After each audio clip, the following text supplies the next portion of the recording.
Hey y'all, boy, look at that pretty Texas sunset. Here we are, another Monday, barreling through December, aren't we? I've had a pretty good day.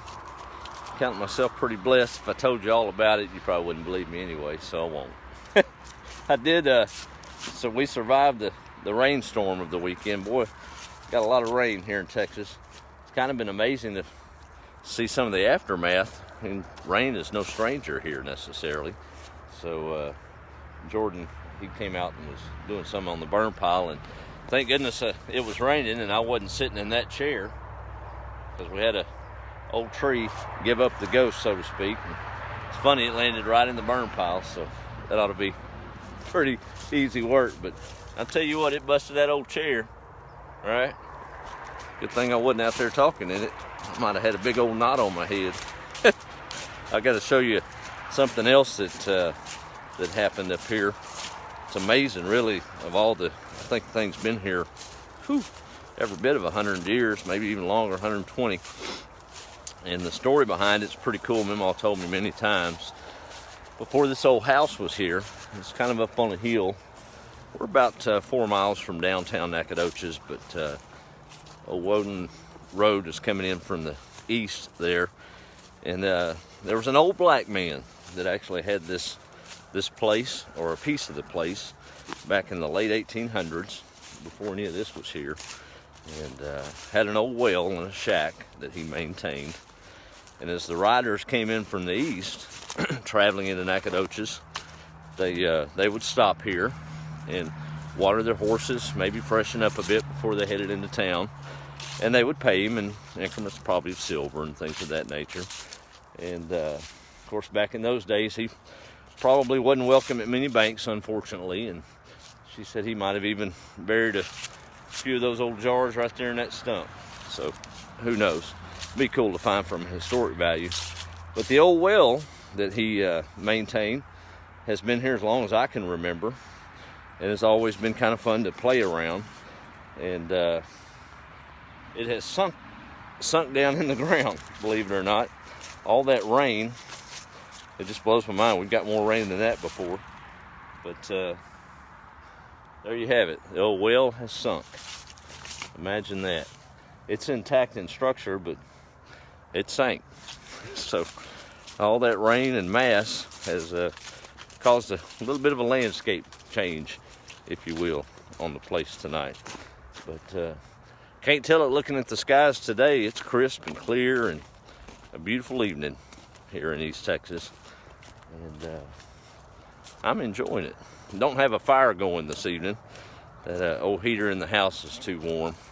The chickens are fed, but it looks like somebody has found a way of escape. And I've got some work to do putting these little ones up, because they are going to be no match for predators at night. So I'll get them put back up here directly. I kind of see where they're coming out at, but we'll fix that. Talking about thoughts and perception, and I had read a little story, always been cool to me. It's called, it was about a pastor, I believe it was in South Dallas, and several years ago. He came out and after Christmas, day after, and noticed that the baby Jesus was missing from the nativity scene. Perplexed, he didn't know what was going on. And as he was walking beside the church, of course it was in a neighborhood, he saw a little boy in a wagon with the baby Jesus in the little red wagon, pulling it down the street. So he walked up to the little boy and said, "What you got there?" And he said, "It's baby Jesus." He said, "Well, where'd you get him?" He said, "From the church." He said, "Well, why are you pulling him down the street in a wagon?" He said, "Well, I prayed Christmas Eve that if Jesus would give me a little red wagon, I'd give him a ride." So he was making good on his promise. I thought that was kind of neat. So giving him a ride to thank him for blessing him. So I've sure been blessed this last 2 or 3 weeks, and more is on the way, it appears. So to God be the glory on that, I guess. So looking forward to the holidays, and gonna get to see my baby girl this holiday. She's coming into Texas, and we'll have a good time with her. But it's another evening on the old place. Hope y'all had a good weekend and ready for the work week. I guess I need to get off here and get these little bitties put up before something else gets them. We don't need any more of that. Christmas cards are rolling in. We've got a couple more from Texas today. And ours will go out, I believe, tomorrow. I've got it planned to do tomorrow. Got them all made out and ready to go. But hope y'all have a good week. Be the light, be a difference, and remember, it ain't hard to do.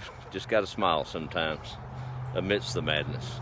Have a good evening. Oh, I guess we need to do roll call. I'm sorry. Here we go. I forget sometimes. There's Patrice, my good buddy. How are you? And Greg, well, or Gene. Thank you, Gene. Appreciate that. This wintertime is not looking so great, but I'll take it.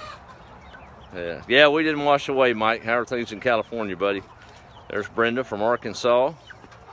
It's chilly in South Central, Patrice says.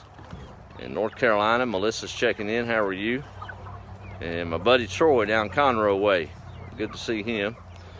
Yes, sir, you're continually in my prayers, Troy. Just hang in there, brother. It will get better.